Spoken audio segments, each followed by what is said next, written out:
Cai nhìn mẹ chưa? Cai nhìn mẹ như là lạ mà. Xong chưa?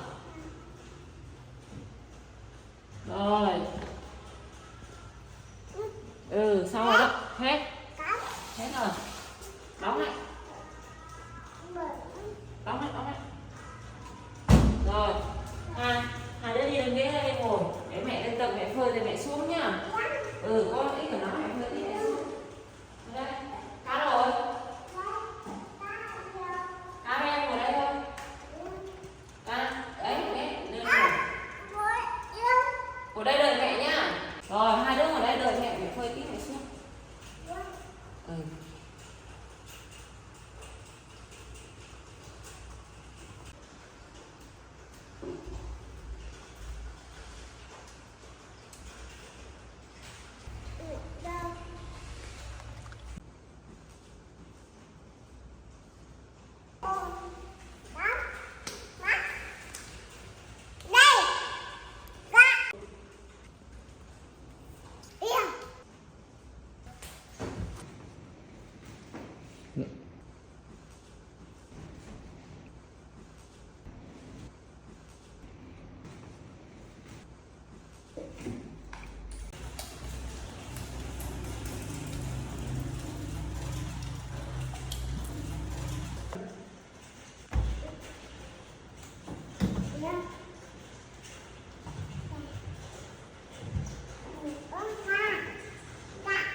Con với Kaka giặt à?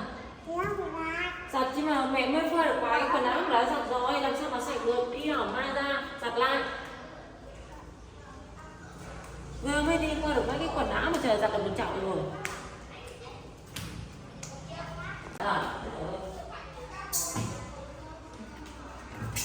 Này báo là ngồi đợi mẹ mà. Ở góc bông đang sạch đang giặt làm gì?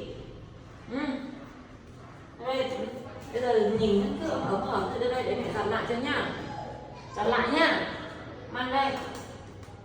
Nào Kaka đứng cánh nào. Mẹ giặt lại cho. Này ấm hết này. Giặt chứ mà mẹ mới phơi được vài cái quần áo xuống là đã xong rồi. Đây là búp bê của ai nhỉ? Của ai? Của em, còn Thúy mẹ là của Kaka này. Cho đây giặt nhá. Kaka đi ra ngoài đi.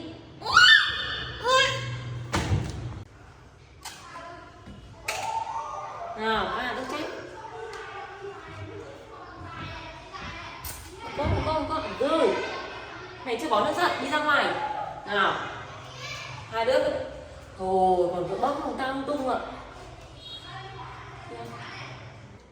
Ra ngoài ta. Rồi. Hãy cho nước giặt vào.